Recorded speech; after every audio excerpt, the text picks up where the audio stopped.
السلام علیکم ناظرین، آپ دیکھ رہے ہیں پروگرام ریڈ زون اور میں ہوں سہیل اقبال بھٹی۔ ناظرین، آج بات کریں گے کہ پاکستان تحریک انصاف میں اختلافات اور کنفیوژن دونوں عروج پر پہنچ چکے ہیں۔ پہلے پارٹی کے اندر اختلافات شروع ہوئے، ابھی وہ معاملہ نہیں تھما تھا تو پارٹی نے یہ اسٹیبلش کیا کہ ہم نے یہ معاملات چلتے رہیں گے، بڑی پارٹی ہے، اختلافات ہوتے رہتے، لیکن ہم نے مذاکرات کرنے ہیں اور یہ مذاکرات صرف اسٹیبلشمنٹ سے ہوں گے۔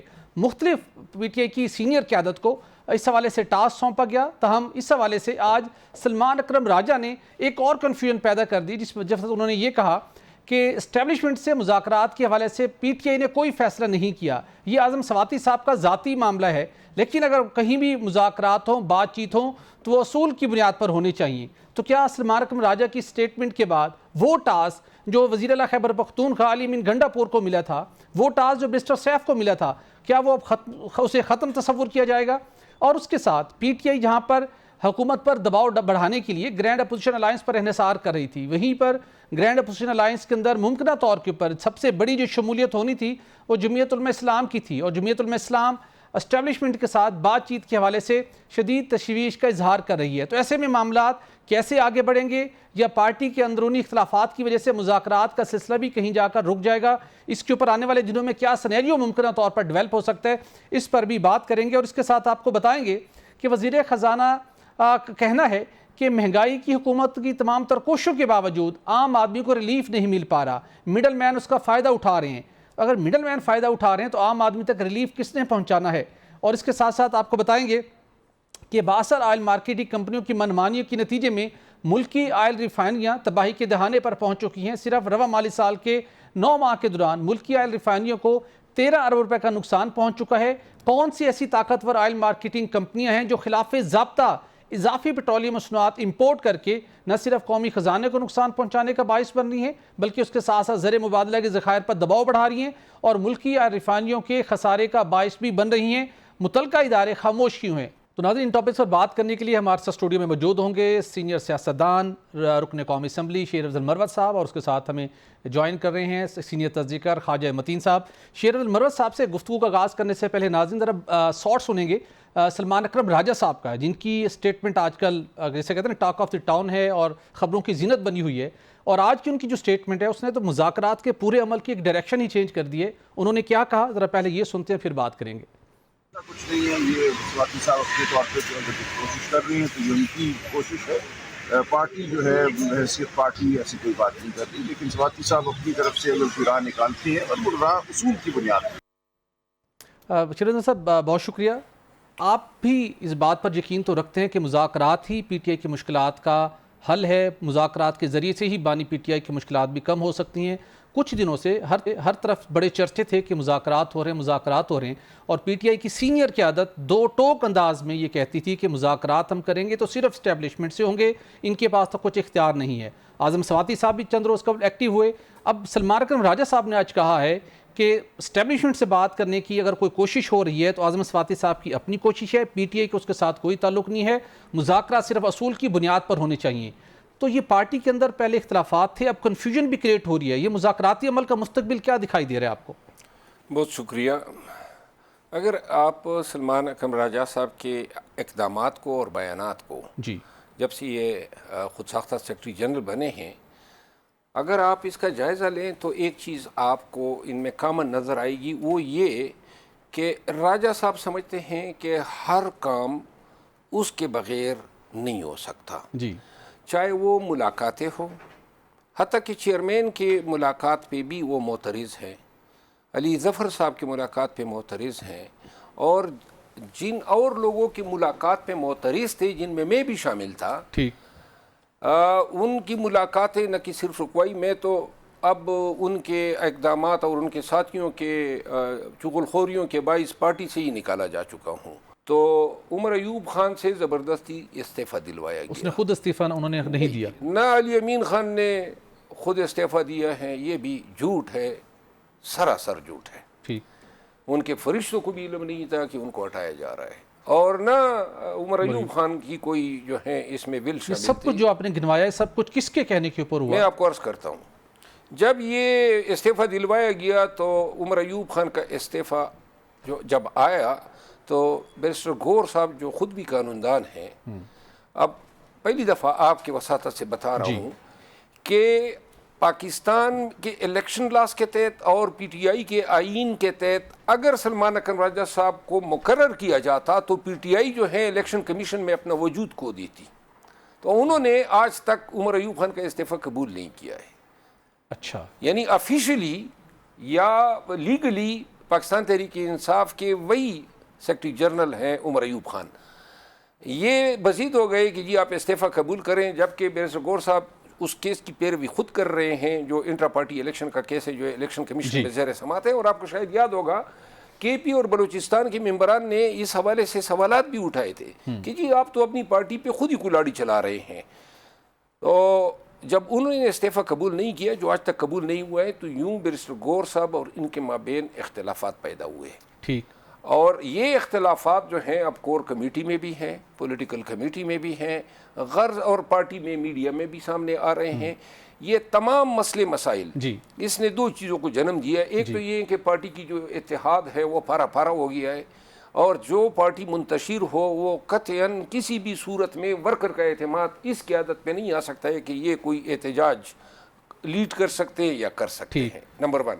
اور جو دوسرا نقصان ہوا ہے وہ یہ ہے کہ پارٹی میں جس انداز سے فیصلے ہو رہے ہیں, فیصلے کانپوسیوں پہ, غیبتوں پہ, اور مخصوص لوگ ہیں, چند 6-7 لوگ ہیں جو جن کی رسائی خان تک ہیں اور جن کے یہ اب سرخیل بنے ہوئے ہیں, اور وہ جا کے خان صاحب کے کانوں میں بات ڈالتے ہیں. اور اس کے نتیجے میں کیا ہو رہا ہے, پنجاب میں اپنی مرضی کے مناصب دلوائے جا رہے ہیں.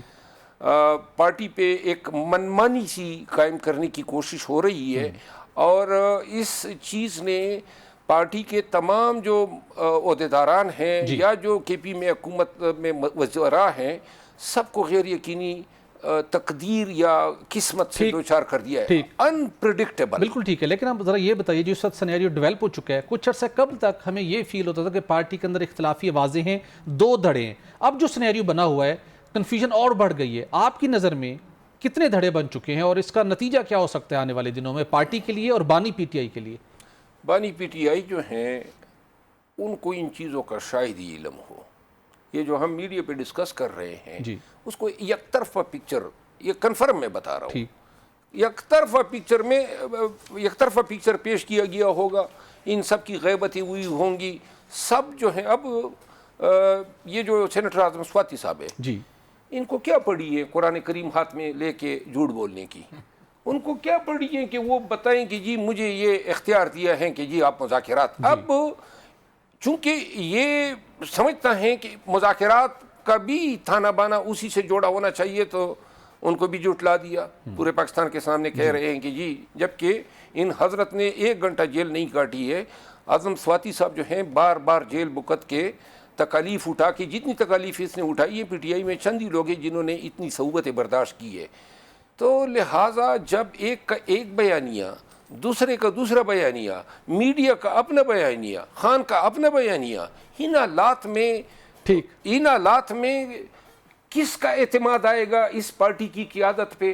نمبر 1. اور نمبر 2 بات یہ ہے کہ میں نے اعلان کہا ہوا ہے پارٹی کے مسئلے مسائل کا حل یہ ہے کہ نہ کہ صرف سلمان اکرم راجہ صاحب سے جان چھڑائی جائے, بلکہ ان لوگوں کا بھی احتساب کیا جانا چاہیے جو ان کے پشت پناہ ہیں. اوکے, ان کی بھی بات پر ہونی چاہیے. میں چاہتا ہوں شیر افضل صاحب سے کہ یہ اس وقت باہر نکلے تھے جب پی ٹی آئی پوری کو سانپ سونگا ہوا تھا. انہوں نے گئے سوات گئے, وہاں جلسے کیے پختونخوا میں, لوگوں کو حوصلہ دیا, پی ٹی آئی کے لوگ باہر نکلے. اس کے بعد یمن بھی منتخب ہو گئے. پھر جب بھی بانی پی ٹی آئی سے جیل میں ملاقات کرنے والے میں سر فہرست ہوتے تھے, انہوں نے خود بات کی کہ جب بھی ہم چیئرمین پبلک اکاؤنٹس کمیٹی کا ہمارا امیدوار شیر افضل مروت ہوگا. پھر یہ بیچ میں کیا ہوا, خان صاحب کو گمراہ کر دیا گیا, یہ سارے لوگ آپ کے خلاف ہو گئے, یہ ہوا کیا بیچ میں, سٹوری کیا ہے؟ 9 مئی کے بعد تمام قیادت چپ گئی, یہ اب سب کو علم ہے, اور ڈر کے مارے کوئی نہیں نکل رہا تھا. خان کو ضرورت تھی کہ لوگوں کا خوف ہم دور کریں, اس پہ ہم لگ گئے. 70 ہم نے جلسے اور کنونشن کیے اور ریلیز نکالی ملک کے طول و عرض میں, پورے خیبر پختونخوا میں, سندھ میں گئے, بلوچستان میں گئے اور پنجاب کے کچھ علاقوں میں گئے. اس کے بعد 8 فروری کو الیکشن ہوئی ہے. 8 فروری کو الیکشن کے نتیجے میں جو مینڈیٹ ملا, معاملات جو ہیں تھوڑے سے نرم ہو گئے, اور یہ قیادت جو ہی باہر آئی اس وقت تک تو سب کچھ ٹھیک جا رہا تھا, کوئی اختلاف نہیں تھا, نہ کوئی ناقد تھا, کیونکہ کسی کی ملاقات ہی خان سے نہیں ہو رہی تھی, تو سب کچھ ٹھیک تھا. اچھا, میں نے یہ گناہ کبیرہ کر لیا کہ میں نے ان کی ملاقاتیں شروع کرائی, یہ رٹ میں نے دائر کیے, سیاسی جو ہمارے عمائدین تھے یا اکابرین تھے ان کی ملاقاتیں میں نے شروع کرائی, فیملی کی ملاقات میں نے شروع کرائی, وکلاء کی ملاقاتیں میں نے شروع کرائی. اب یہ 8 فروری کو الیکشن ہوتے ہیں اور 26 فروری کو ان ملاقاتوں کی اجازت ہو جاتی ہے. بالکل صحیح. اور پہلی ملاقات کے 15 دن کے اندر یعنی 11 اپریل کو انہوں نے مجھے فوکل پرسن سے ہٹوا دیا, یعنی پہلا نشانہ ہی میں بنا. میں نکالتا تھا لوگوں کو تو اپنی ذات کا کوئی میرا مقصد تو نہیں تھا, نہ میری کوئی سیاسی سٹیکس تھے. خان کے کان میں یہ باتیں ڈالی گئی کہ جناب یہ طاقت تھی, کیا مطلب طاقت ہے نہیں, میں اب تو میں تیسری دفعہ نکالے جانے کے بعد میں یہ نہیں سمجھتا ہوں کہ میں اس بے توقیری کا حقدار تھا. ٹھیک. اب یہ جتنے واپسی کا راستہ بند ہے.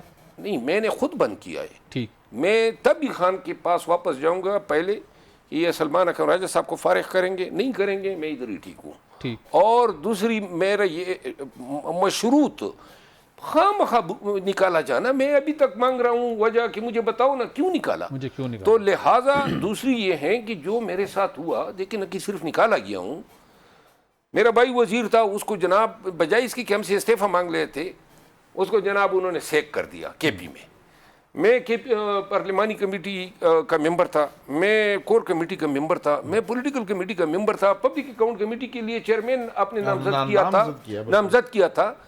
کچھ تو گناہ بتا دینا, یعنی آپ نے سب چیزوں سے نکال دیا, پھر ایک دفعہ پارٹی سے نکال دیا, پھر شوکاس, پھر نکال دیا, اور وجہ کیا بتائے؟ ڈسپلن. یہ ڈسپلن, یہ ان کو شرم نہیں آتی ہے, یہ آج کل ڈسپلن ہو رہا ہے. ہر ایک جو ہے میڈیا پہ آ کے ایک دوسرے پہ تیر داغ رہا ہے, ان کو اب ڈسپلن یاد نہیں آتا ہے. تو لہٰذا میں تب جاؤں گا جب میرے ساتھ حساب ہوگا. نہیں, یہ تو بتائیں کہ اس میں ایک ہی آدمی ہے, سلمان اکرم راجہ صاحب ہی ہیں جو آپ کے خلاف ہیں, کہ کون کون یہ افراد ہیں؟ سلمان اکرم راجہ صاحب دیکھیں, اور سلمان اکرم راجہ کو تو علیمہ خان صاحبہ کی بھی, اور لوگوں تک میرا بس نہیں چلتا ہے. سلمان اکرم راجہ صاحب کو یہ ہٹا دے تو کافی ہے. ٹھیک. شیخ صاحب, جتنے آپ کی پارٹی رہنما ہیں, علی مین گنڈا پور صاحب ہوں, برسٹر سیف ہوں, سلمان اکرم راجہ ہوں, اس کے ساتھ برسٹر گوہر ہوں, یہ اعظم سواتی ہوں, سب کوششیں یہ کر رہے ہیں کہ بانی پی ٹی او کو ہم جلد از جلد رہا کروا سکیں. جس طرح ان کی کوششیں ہو رہی ہیں, ان کوششوں سے خان صاحب کب تک رہا ہو جائیں گے؟ میں ہانیسٹلی یہ سمجھتا ہوں کہ خان کی موجودہ وقت میں رہائی کی امید مجھے نظر نہیں آ رہی ہے. وہ کیوں؟ وہ اس لیے کہ خان کو 1.5 سال پونے 2 سال بے گناہ جیل میں رکھا. ہمارا مینڈیٹ جو سب سے بڑا ڈاکہ ہے پاکستان کی کانسٹیٹیوشنل اور ڈیموکریٹک ہسٹری کا, وہ چوری کر کے ان کو بٹھایا گیا. پھر جس انداز میں پاکستانیوں کو اور پی ٹی آئی کے ورکرز کو مارا گیا, 26 نومبر کو مارا گیا, اس سے قبل 9 مئی کو مارا گیا, جو ظلم و جبر ہوا ایک بڑی تاریخ ہے. یہ سارے جرائم کا ارتکاب اس لیے کیا گیا کہ مذاکرات اور خان کو چھوڑ دیں اور ہمارے لیے آسانیاں کر دیں. یہ سب کے پیچھے کیے جانے کا مقصد یہ تھا کہ اس نظام کو 5 سال دیے جائے کم از کم. اچھا, آپ نے مذاکرات کی پچھلے دنوں بات کی تھی, مذاکرات کہاں ہو رہے ہیں, کون کر رہا ہے, پیچھے کون ہے اس کے؟ یہ اسٹیبلشمنٹ کے ساتھ؟ ہاں. نہیں, مجھے تو آج کل مذاکرات کا, یہ آج کل تو کوئی مذاکرات نہیں ہو رہے ہیں, یہ صرف سواتی صاحب کا بیان آیا ہے. اچھا. لیکن میں یہ سمجھتا ہوں کہ ابھی ان مذاکرات کا کوئی فائدہ نہیں ہوگا. اسٹیبلشمنٹ نے اس روز کے لیے تو یہ سارے کام تو نہیں کیے کہ مذاکرات ہوا اور جناب یہ ہمارے لیے آسانی کر دے. انہوں نے تب ہی با مقصد میننگ فل ڈائیلاگ کرنا ہے جب یہ سمجھے کہ اگر مذاکرات نہ کیے تو نقصان جو ہے ناقابل تلافی ہوگا. وہ تب ممکن ہے جب 3 سے 5 لاکھ لوگ اسلام آباد کی سڑکوں پہ نکلیں گے. اور پی ٹی آئی نکال سکتی ہے اب ایسی اتنی بڑی تعداد میں لوگوں کو؟ ابھی اس حالات میں تو 3000 بھی نہیں نکال سکتی ہے. وہ کیوں جی, آپ تو بڑی لاکھوں کی تعداد میں لوگ لا سکتے تھے اسلام آباد. نہیں, لیکن ابھی دیکھیں ورکر کا کیا اعتماد ہے, ورکر کام پہ کوئی اعتماد ہے؟ قیادت پہ جلسہ تھا ہمارا سنگجانی پہ, ان کو ضرورت تھی تو انہوں نے انگیج کیا, اور ایک دفعہ پہ انہوں نے ریلیف بھی دینا چاہا. اچھا, جو اسٹیبلشمنٹ نے پی ٹی آئی کو ایک مرتبہ ریلیف دینا چاہا. ریلیف یہی تھی نا, خان کی رہائی, کہ جی ہم خان کی 20 دسمبر کو خان کی غیر مشروط رہائی کے حوالے سے کمٹمنٹ ہوئی تھی. اگر یہ 26 نومبر کا سانحہ نہ اور ہوتا. کس طرح رہائی ہونی تھی؟ جو بات بنی گالہ میں رہنا تھا، پشاور جانا تھا یا بیرون ملک جانا تھا، کیا آپشنز تھے؟ نہیں آپشن نہیں تھے، کچھ گارنٹیز تھی کہ کوئی گارنٹر ہوگا اور گارنٹر کا بھی بندوبست ہو گیا تھا. اچھا ماشاءاللہ. وہ پاکستانی گارنٹر تھے میرے خیال میں؟ اس میں کچھ لوگ امریکہ سے بھی انوالو تھے. اچھا، امریکی حکومت کے نہیں تھے، پاکستانی تھے لیکن امریکہ کے رہائشی اور وہ تیار ہو گئے تھے خان صاحب کی گارنٹی دینے کے لیے؟ بالکل. اور اس کی کنڈیشنز کیا تھیں اور گارنٹی کے عوض کیا ہونا تھا؟ دیکھیں خان کو لیگل ریلیف ملنا تھا. اچھا، لیگل ریلیف ملنا تھا. انہوں نے باہر دیکھیں اس، اور یہ سیاسی قیدیوں جو لاہور کوٹ لکھپت جیل میں مقید ہے ان کی رہائی کے لیے بھی اگری کر گئے تھے. اچھا، تو پھر یہ بات کیوں آگے نہ بڑھی؟ کہاں جا کے سب سبوتاز ہوا؟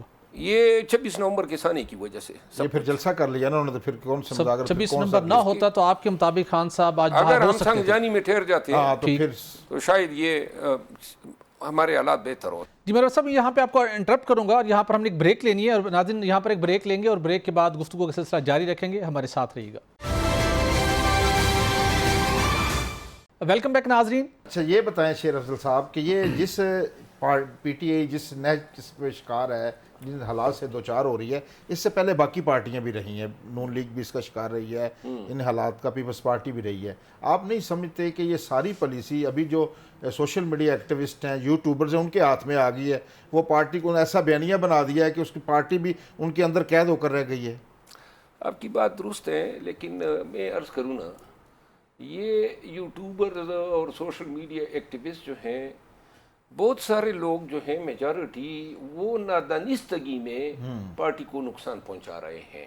اور چند لوگ جو 10-12 یوٹیوبرز ہیں وہ تو ڈالر کمانے کے چکر میں سنسنی خیزی پیدا کر رہے ہیں، اپنے بیانیے بنا کے پارٹی پہ توپتے ہیں، مسلط کرتے ہیں. مثال کے طور پہ ابھی جو سلامتی کمیٹی کا اجلاس تھا، پارٹی نے فیصلہ کر لیا کہ ہم نے جانا ہے، پارلیمانی کمیٹی میں ڈیسیجن ہوا، برسٹر گور نے اناؤنس کیا، سوشل میڈیا کو یہ پسند نہیں آیا، انہوں نے ٹرینڈ شروع کر دیا، شام رات گئے جناب یہ فیصلہ وڈرا ہو گیا. اور یہ ایک فیصلہ نہیں ہے، ہر ایک فیصلہ. ابھی یہ جو کے پی میں بل ہے، مائن ایکٹ، اس کے پیچھے سوشل میڈیا لگا ہوا ہے. اور یہ سوشل میڈیا میں آپ اگر یوٹیوب کے ذریعے ان کی آمدن دیکھ لیں نا تو آدمی کی جو ہیں وہ حیرت کی انتہا ہوگی. یہ کروڑوں روپے کماتے ہیں، خان کے نام پہ کما رہے ہیں، اور خان کی وجہ سے ان کی فالوئنگ ہے. تو یہ تو چاہتے اسی خان کی پارٹی کو نقصان پہنچا رہے ہیں، خان کی پارٹی کو نقصان بھی پہنچا رہے ہیں. لیکن سب سے بڑا نقصان جو کر رہے ہیں، بعض اوقات ان ایام میں انہوں نے ہمیں ہٹ کیا. جس طرح ہمارے مذاکرات جب ہو رہے تھے حکومت کے ساتھ، یہ مذاکرات اسٹیبلشمنٹ کی ماں پہ ہو رہے تھے، اور یہ گورنمنٹ کو ایک فیس سیونگ تھی. انہی دنوں جناب ایک ٹویٹ آ گیا جس نے پھر تمام مذاکرات میں اتنی بدگمانی پیدا کر دی کہ وہ سارا پروسیس رول بیک سبوٹاج ہو گیا. تو یہ اور ایک نہیں ہے، میں 20 ایگزامپل دے سکتا. پھر 1-2 جگہوں پہ ہم نے خان صاحب کو، یہ کچھ غدار ہیں ایدر میدی اور عادل راجہ، ان کی شکایت کی کہ یہ پی ٹی آئی کا پلیٹ فارم استعمال کرتے ہوئے اداروں کو گالیاں دے رہے ہیں، فوج کو گالیاں دے رہے ہیں. خان نے کہا میرا ان سے کوئی تعلق نہیں، نہ میں جانتا ہوں. اچھا، اب یہ باتیں اگر as a matter of policy Pakistan Tehreek Insaf expressly پوری دنیا کو بتاتی تو یہ لوگ جو ہیں یہ ڈسکریج ہوتے. ایگزیکٹلی. اب جناب علی صابر شاکر صاحب ادھر موجود ہے، میں کل ان کا ویلاگ سن رہا تھا. عمران ریاض صاحب سائڈ میں بیٹھے ہیں، ادھر شہباز گل صاحب بیٹھے ہوتے ہیں. آپ ان کی ویلاگ سنیں، ایک بھی بات جو ہے پاکستان کی ریاست کے لیے کوئی اچھی نہیں کریں گے. ٹھیک ہے آپ سیاسی باتیں کریں، آپ ان کی خامیاں بتائیں، لیکن ریاست کے ساتھ تو ہماری عداوت نہیں ہے نا. نہیں، ابھی آپ نے ساری باتیں کی نا اس انٹرو میں کہ کسی کا مینڈیٹ تھا، کس کو دیا گیا. آپ اچھے طریقے سے، سیاستدان کا کام کیا ہے؟ اپنے جو مافیا ضمیر اچھے طریقے سے بیان کریں. کسی کو گالی دیے بغیر بھی تو بات ہو سکتی ہے نا. وہ گالیاں نکالتے ہیں. گالیاں مجھے 1 سال سے یقین کریں 11 اپریل 2024 سے آج تک مجھے گالیاں پڑ رہی ہے.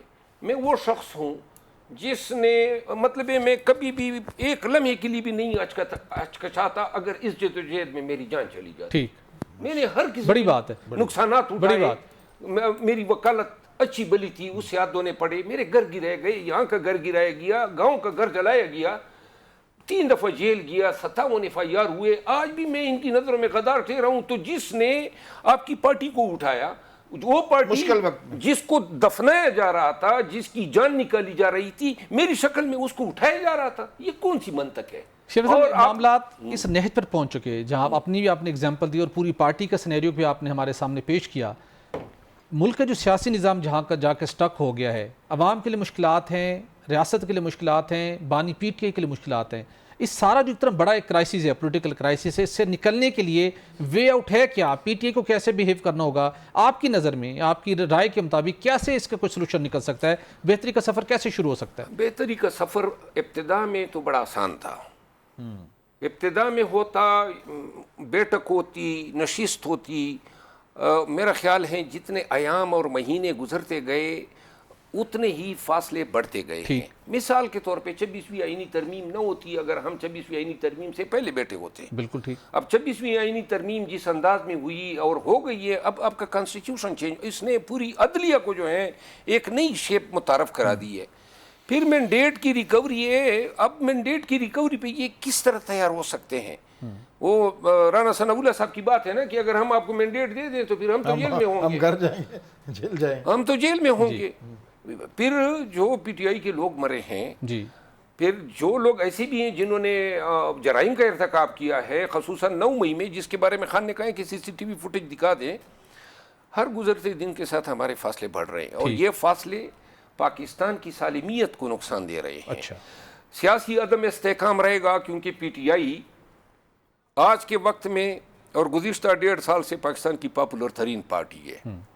اور خان کو جو جس معراج پہ، سیاست کے معراج پہ اور جس مقام پہ پہنچا ہے، یہ سن 1947 کے بعد سے آج تک کسی سیاستدان کو نصیب نہیں ہوا ہے. بالکل ٹھیک. ان چیزوں کا اگر کسی کو ادراک ہے تو پھر ضروری ہے کہ دیکھیں، ابھی آپ میرا حلقہ ہے یا پورا خیبر پختونخوا یا بلوچستان ہے، بدامنی اتنی بڑی ہے اور اتنی پھیلی ہوئی ہیں، جگہ جگہ پہ ادھر فوج کے ناکے، ادھر طالبان کے ناکے. میں اس سال اپنے علاقے میں نہیں جا سکا کیونکہ حکام نے کہا آپ کی جان کو خطرے ہیں. اور بلوچستان میں یہی صورتحال ہے. ہماری معیشت جو ہیں بیساکھیوں پہ کڑی ہے. میں یہ سمجھتا ہوں کہ جو حکمران ہیں وہ دلچسپی اس میں رکھتے ہیں کہ ہم 5 سال کے انچ لیں، اور اس کے لیے ضروری کہ خان اندر ہی رہے. اور دیکھیں خان کی جو شخصیت ہے نا، خان موسٹ انپریڈکٹیبل ہے. یعنی خان اگر باہر آتا ہے نا، یہ اندیشہ رکھتے ہیں کہ پورا پاکستان اس کے سپورٹ میں کھڑا ہو جائے گا. ہی ہیز دا کیپیسٹی پورے پاکستان کو اور پورے نظام کو چیلنج کر دے، اور اس میں میرے خیال میں دوسری رائے نہیں. کچھ گرنٹر بھی تو ہوں گے، وہ مطلب اس کو روک سکتے ہیں کہ آپ نے اس طرح بیہیو کرنا ہے پولیٹیکل سسٹم کے اندر رہتے ہوئے بات چیت. دیکھیے، اصل مسئلہ خان کا نکالنا نہیں ہے. اچھا، اصل مسئلہ جو ہے پاکستان سے بن کیا چکا ہے. اگر آپ نے الیکشن کی، آپ کی حرمت یا تقدس اتنا ہے کہ فارم 47 پہ لوگوں کو ایم این اے بنانا ہے، تو کون سی پارٹی عوام میں جائے گی؟ نمبر 1. یعنی کہ جب تک یہ 47 کا ایشو ریکٹیفائی نہ ہو، آئندہ اگر کوئی الیکشن آئیں گے تو شیم الیکشن ہوں گے، کوئی فائدہ نہیں ہے. پھر عدلیہ جو ہیں، جو آپ کی بنیادی حقوق کے تحفظ کی ضامن ہیں، اس کو تو آپ نے بے اختیار کر دیا. اب جس معاشرے میں عدل نہ ہو، لہذا ضرورت اس امر کی ہے کہ میاں صاحب، زرداری صاحب، عمران خان، مولانا صاحب اور اسٹیبلشمنٹ ملک پہ رحم کریں. کیونکہ سفرر جو ہے وہ ملک کا نظام ہے. اس نظام نے کیا دیا؟ 76 سالوں سے نہ ہم ترقی کر سکے. ابھی ریکارڈنگ پہ یہ جو سیمینار ہوا تو پتہ چلا کہ ہم سونا نکالنے کی اہلیت بھی نہیں رکھتے ہیں. اس کے لیے بھی ہم نے آسٹریلین ایک فرم کو ہائر کیا ہوا ہے. نہ ہم سائنس ٹیکنالوجی میں آگے بڑھے ہیں، نہ معیشت میں بڑھے ہیں. اتنے وسائل ہونے کے باوجود سب کو بیٹھنا ہوگا، بڑوں کو بیٹھنا ہوگا. سب کو بڑا دیکھیے سوچنا پاکستان کا ہے. بالکل ٹھیک. بڑی ویلڈ آپ کے سجیشن. ایک لاسٹ کوشچن کرنا چاہوں گا. ایک وقت تھا بانی پی ٹی آئی کو یہ آفیشلی اوپنلی آفر دی گئی تھی کہ سانحہ 9 مئی کے اوپر قوم سے معافی مانگ لے. اگر آج معافی مانگ لیں اسی پیشکش کے تحت تو معاملات کو حل ہو سکتے ہیں؟ دیکھیں، میں 9 مئی کا جو شمدید گواہ ہوں. 9 مئی کو جو ہوا اور 9 مئی کے بعد جو ہوا، آج تک جو ہوا ہے، یہ بہت بڑا ایک تسلسل ہے جرائم کا. 9 مئی کو 24 لوگ جو ہیں پی ٹی آئی کے ورکر شہید ہوئے. 100 کو گولیاں لگی، 4 تاحیات اپائج ہو گئے. ایک سپاہی یا فوجی کو گولی نہیں لگی. زیادہ سے زیادہ کیا الزام ہے کہ کنٹونمنٹ پہ لوگوں نے حملے کیے نا. نہیں تنصیبات کو تباہ و برباد تو کیا. ٹھیک ہے نا, کنٹونمنٹ شہداء کے مجسموں کو توڑا. مجسمہ کو دیکھیں میں آپ کو بتا دوں, میں چیلنج کر کے کہتا ہوں ایک بھی کسی شہید کا مجسمہ نہیں توڑا گیا ہے. یہ بالکل میں نے تمام میں بہت سارے کیسز میں وکیل رہا ہوں.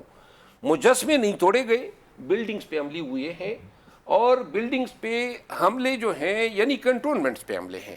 ٹھیک ہے نا جی, زیادہ سے زیادہ کنٹونمنٹ پہ حملے ہیں. اب اس کا تقابلی جائزہ کرے نا, لوگوں کے گھروں پہ حملے ہوئے ہیں, گھروں کی حرمت وہ بات میرے رد عمل کے طور پر تقدس جو ہے پامال ہوا ہے, اور بار بار پامال ہوا ہے. عمران خان کو 9 مئی کو عدلیہ یعنی ایوان عدل سے گھسیٹ کے لے جایا گیا, اور فوج کے ذریعے لے جایا گیا, پولیس کو انوالو نہیں کیا. کیا ضرورت تھی کہ آپ نے جو کام پولیس کا ہے, کبھی رینجر نے لوگوں کو گرفتار کیا ہے. پھر 9 مئی کے بعد مینڈیٹ جو ہوا, چوری ہوا, یہ کوئی اتفاق تھا؟ اگر 9 مئی نہ ہوتا 9 مئی نہ ہوتا تو پاکستان تحریک انصاف کے ساتھ اس ٹریٹمنٹ کی کوئی وجہ بنتی تھی؟ اور 9 مئی ایک ٹریپ تھا.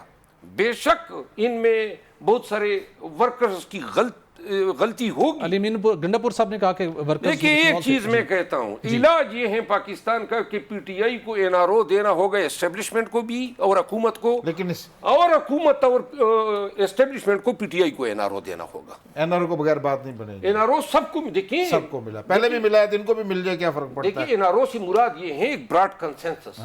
یہ تمام جرائم کو بلانا ہوگا.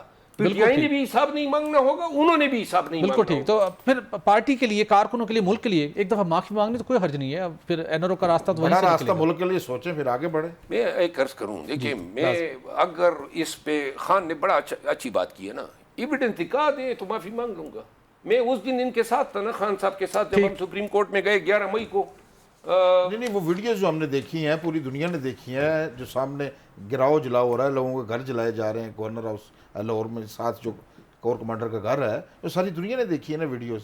ثبوت کیا چاہیے آپ کو؟ لیکن اب بات وہی نا کہ اب آگے بڑھنا ہوگا. لگ جائے گی کور کمانڈر کے گھر تک کوئی پہنچ کس طرح سکتا ہے؟ نہیں یہ نہیں ہے پہنچے جائے, ہم نے پہلے مرحلے کو کنڈم, جو پہنچے ہیں ادھر ڈی چوک تک نہیں پہنچ سکتے ہیں, لاشیں گرا دی ہے. جب روکا تو پھر روکا ہے نا, لیکن ان کا پتہ چل گیا کہ پی ٹی آئی بات وہی ہے. خاصا بات وہی ہے کہ آگے بڑھنے اور آگے بڑھنے کے لیے ضروری ہے ناظرین, جیسے شیر اعظم مرہ صاحب نے پوری پارٹی کی صورتحال پر بھی بات کی, بہترین مفاد میں ضروری ہے کہ بانی پی ٹی آئی ہوں, آصف علی زرداری ہوں, نواز شریف ہوں اور اسٹیبلشمنٹ, سب کو مل بیٹھ کر ایک دفعہ بڑا براڈ کنسنسس ڈیولپ کرنے کی ضرورت ہے, بڑے دل کے ساتھ. اور جو انہوں نے لفظ یوز کیا, این آر او دے کر آگے بڑھا جا سکتے, اس میں کوئی مذاکرہ نہیں ہے. یہی وہ راستہ ہے جو پاکستان کے سیاسی استحکام کے لیے ایک اہم ترین ایک راستہ ہو سکتا ہے. ناظرین یہاں پر ایک بریک لیں گے, اور بریک کے بعد کچھ بات کریں گے ملک کی معاشی صورتحال کی, کہ عام آدمی کو ریلیف کیوں نہیں مل رہا. Stay with us. Welcome back ناظرین بات کریں گے کہ کچھ بااثر آئل مارکیٹنگ کمپنیوں نے منمانی کا سلسلہ جاری رکھا ہوا, جس کے نتیجے میں ملک کی 5 آئل ریفائنریاں بدترین مالی بحران سے دوچار ہیں. اور پہلی مرتبہ اس وقت جب ملک بھر کے اندر گندم کی ہارویسٹنگ, گندم کی کٹائی کا سیزن شروع ہو چکا ہے, جب پیٹرولیم مصنوعات کی ڈیمانڈ پیک پر ہوتی ہے, اس وقت پیٹرولیم مصنوعات کی جو سٹوریج ہے وہ آئل ریفائنریز میں بھر چکی ہے, لیکن ان کو آئل مارکیٹنگ کمپنیاں اپنے مطلوبہ کمٹمنٹ کے مطابق جو ان کی مطلوبہ ان کو کوانٹٹی چاہیے تھی وہ لفٹ نہیں کر رہی. وہ کیوں نہیں کر رہی خالد صاحب؟ یہ بڑا انٹرسٹنگ معاملہ ہے. اس کی بنیادی وجہ یہ ہے کہ 2-3 ایسی آئل مارکیٹنگ کمپنیاں مارکیٹ میں انہوں نے کام شروع کیا ہے, جنہیں کچھ دوست ممالکی شیئر ہولڈر اس کے اندر شیئر ہولڈنگ ہے, کچھ کہا جاتا ہے کہ حکومتی شخصیات کی دست شفقت بھی ان پر موجود ہے. لیکن یہ کمپنیاں جو ایک قواعد و ضوابط کے مطابق ہر ایک میٹنگ ہوتی ہے, پروڈکٹ ریویو میٹنگ, وہاں پر طے ہوتا ہے کہ آپ نے ملکی آئل ریفائنریوں میں جو پیٹرول اور ڈیزل تیار ہوتا ہے, سب سے پہلے آپ نے اپنے اس کوٹے کے مطابق آپ نے وہ خریدنا ہے, وہ لفٹ کرنا ہے, پھر اضافی اگر آپ کی ڈیمانڈ ہے تو وہ آپ امپورٹ کر سکتے ہیں. لیکن یہ کمپنیاں منمانی کرتی ہیں, اپنی کمٹمنٹ پوری نہیں کرتی, اور امپورٹ کر کے مارکیٹ میں بہت ہیوج ڈسکاؤنٹ آفر کرتی ہیں, جس کے نتیجے میں پی ایس او بھی متاثر ہو رہا ہے, اور ملک کی 5 آئل ریفائنریاں بری طرح سے متاثر ہوئی ہیں. اور ان کے پاس اس وقت سٹوریج جو ہے ہائی سپیڈ ڈیزل کی, پیٹرول کی, وہ فل ہو چکی ہے. جس کی ایک بڑی مثال اٹک آئل ریفائنری, جس نے اپنا پہلا ایک کروڈ کا پروسیس کا جو ان کا ایک یونٹ تھا, جو 5000 بیرل یومیہ اس کو پروسیس کرتا تھا کروڈ کو, جس سے پیٹرول, ہائی سپیڈ ڈیزل, دیگر مصنوعات تیار کی جاتی تھی, سٹوریج نہ ہونے کے باعث انہوں نے اپنا یہ پلانٹ بند کر دیا ہے. اور اگر یہی صورتحال رہی تو اٹک آئل ریفائنری نے واضح کیا ہے کہ پھر ان کو مجبوراً اپنی پوری آئل ریفائنری بند کرنا پڑے گی, جس کے نتیجے میں امپورٹ بڑھے گی, زر مبادلہ کے ذخائر پر دباؤ بڑھے گا, مہنگی پیٹرولیم مصنوعات مارکیٹ میں آئیں گی, اور الٹیمیٹلی وہ سارا امپیکٹ عام آدمی پر پاسن حکومت کر دیتی ہے ہر ماہ جو پیٹرولیم مصنوعات کی پرائسنگ ہو رہی ہوتی ہے. اس کے ساتھ ساتھ جہاں پر اگر ریفائنری بند ہوگی تو وہاں پر جو ہماری لوکل کروڈ کی پروڈکشن ہے جو اٹک آئل ریفائنری تک پہنچائی جاتی ہے وہ بھی متاثر ہوگی. تو پورا ایک جو سپلائی چین ہے کروڈ آئل کا اور پیٹرولیم مصنوعات کا بری طرح سے متاثر ہوگا. ایک جانب آئل مارکیٹنگ کمپنیاں منمانیاں کر رہی ہیں, اس کے اوپر اوگرا خاموش دکھائی دیتی ہے, پیٹرولیم ڈویژن کوئی ایکشن کرتے ہوئے دکھائی نہیں دیتی. تو دوسری جانب حکومت نے گزشتہ رواں مالی سال کے جو فائنانس بل کے اندر پیٹرولیم مصنوعات جو آئل ریفائنریاں تیار کرتی ہیں ان کے اوپر جی ایس ٹی کو ایگزمپشن دے دی تھی, جس کے نتیجے میں اس کے ایڈجسٹمنٹ نہ ہونے کے باعث خالد صاحب ملکی ریفائنریوں کو ایک جانب سمگلنگ ہے, ایک جانب او ایم سیز کی منمانیاں ہیں, تیسری جانب یہ جی ایس ٹی کے ایگزمپشن کے نتیجے میں ملکی آئل ریفائنریوں کو پہلی مرتبہ رواں مالی سال کے 9 ماہ کے دوران 13 ارب روپے کا ناقابل تلافی نقصان پہنچ چکا ہے. اور رواں مالی سال کے بھی 3 ماہ باقی ہیں اور یہ اطلاعات یہ آ رہی ہیں کہ اگلے اپریل مئی جون کے دوران یہ نقصان 13 ارب سے بڑھ کر 18 ارب تک پہنچ سکتا ہے. اب آئل ریفائنریوں نے ایک خط لکھا ہے پیٹرولیم ڈویژن کو جس میں ان سے یہ بتائی گئی ہے پوری صورتحال کے سیل ٹیکس کی چھوٹ کا مارجن اور انوینٹری لاسز کے باعث آئل ریفائنریوں کو بری طرح سے اربوں روپے کا نقصان کا سامنا ہے. لہٰذا حکومت پیٹرولیم مصنوعات کے عالمی مارکیٹ میں کمی ہوئی ہے. حکومت تقریباً 4.5 روپے کے لگ بھگ فی لیٹر آئی ایف ایم کے ذریعے سے ایک جو رعایت ہے وہ آئل ریفائنریز کو منتقل کرے تاکہ یہ جو ان کو نقصان ہوا ہے وہ اس نقصان کا ازالہ ہو سکے اور آئندہ مالی سال کے بجٹ میں جو ڈی ایس ٹی کی ایگزمپشن تھی اس مسئلے کو بھی مستقل بنیادوں پر حل کیا جائے. لیکن اس سارے معاملے کے اوپر ابھی تک کوئی حکومت کوئی حرکت کرتے ہوئے دکھائی نہیں دیتی. لیکن خاص طور ریسنٹلی امریکہ نے جو پاکستان پر ٹیرف کے حوالے سے پاکستان سمیت دنیا کے مختلف ممالک پر ٹیرف بڑھایا اپنی ان کی مصنوعات کے اوپر, پاکستان کو 90 دن کے لیے لکیلی ایک ایگزمپشن مل گئی. لیکن حکومت اب یہ سوچ رہی ہے کہ پاکستان جو سالانہ تقریباً 7 ملین ٹن کروڈ آئل عالمی مارکیٹ سے امپورٹ کرتا ہے, سعودی عرب, متحدہ عرب امارات, کویت, یو اے ای, ان سب ممالک سے یہ امپورٹ کیا جاتا ہے. اب حکومت یہ سوچ رہی ہے کہ امریکہ کے ساتھ ایک بیلنس کرنے کے لیے, ٹریڈ اپنی بیلنس کرنے کے لیے 10% کروڈ پاکستان کے جو ڈیمانڈ ہے وہ امریکہ سے امپورٹ کیا جائے. اس کے اوپر ورکنگ ہوئی ہے, پتہ چلا کہ بہت زیادہ اس کی کاسٹ ہوگی, بہت مہنگا پڑے گا. تاہم ایک سمری آئندہ چند دنوں میں اقتصادی رابطہ کمیٹی کو بھیجی جا رہی ہے جس کے ذریعے سے یہ کوشش کی جائے گی کہ پاکستان جو سالانہ 5 ارب کا کروڈ آئل امپورٹ کرتا ہے اس میں سے 10% خام تیل پہلی مرتبہ امریکہ سے امپورٹ کیا جائے. الٹیمیٹلی فیصلہ اسی سے نہیں کرنا ہے, پرائم منسٹر آفس کے ساتھ اس سلسلے میں مشاورت کا سلسلہ جاری ہے. لیکن یہ تو ہم نے تھوڑی سی ویسے ایکسکلوسیو خبر ساتھ شیئر کر دی. ڈاکٹر صاحب, آئل مارکیٹنگ کمپنیاں منمانی کر رہی ہیں اور ملک کی آئل ریفائنریاں اربوں روپے نقصان سے دوچار ہیں, سب خاموش ہیں, ہوگا کیا خالد صاحب؟ جی حیرانی کی بات ہے بٹی صاحب کہ ایک یہ جو دارالحکومت ہے ہمارا, یہاں پرائم منسٹر صاحب خود بیٹھتے ہیں, ان کی ناک کے نیچے یہاں 1 سال سے 13 ارب روپے کا نقصان ہو گیا ہے اور سب خاموش بیٹھے ہوئے ہیں. ہم تو ایک پائی کے لیے جدوجہد کر رہے ہیں. تھوڑا سا اور ٹپ دے دو خالد صاحب کو, جو کمپنی پوری مارکیٹ کو جس نے ہلا جلا کے رکھ دیا ہے اس کا تعلق لاہور کے اس حصے سے جہاں سے قصور کا علاقہ لگتا ہے, آپ کے وہاں کافی سارے دوست رہتے ہیں, اس علاقے سے اس کمپنی کے مالک کا تعلق ہے. وہ سب کے ساتھ ان کی اچھی کنیکٹیوٹی ہے اور ان کے سامنے رولز لاز سب بے بس ہو چکے ہیں. تو بٹی صاحب یہ تو بہت بڑا ایک فراڈ ہو گیا اس ملک کے ساتھ. آپ اس ملک کے جو آئل ریفائنریز ہیں ان کے ابھی کہہ رہے ہیں کہ جو مالی سال مکمل ہوگا تو 18 ارب تک نقصان پہنچ جائے گا, اور ایک شخص کو فائدہ پہنچانے کے لیے یعنی کہ اس کے پیچھے ساتھ کچھ باغباں بھی ملے ہوئے ہیں برق و شرط سے, پھر یہی کہہ سکتے ہیں نام. تو یہ وزیر اعظم صاحب اور میاں نواز شریف صاحب یہ کیا ہو رہا ہے جی؟ آپ تو آئے تھے بڑی شفافیت کا نعرہ لے کر کہ اس دفعہ ہم بزنس مین ہیں. ہم تو ایک جو بانی پی ٹی آئی تھے ان سے تو بزنس کی غلطی کا وہ کر سکتے ہیں, بزنس مین نہیں ہے. آپ تو ساری زندگی بزنس کو دیکھتے رہے ہیں, تو یہ کہ آپ کی ناک کے نیچے ہو رہا ہے. ہم اس کو فالو کریں گے, ہم عزیز اس کو فالو کریں گے. ناظرین آج کے لیے اتنی ہی, پروگرام سے ہمیں دیجیے اجازت. اللہ حافظ.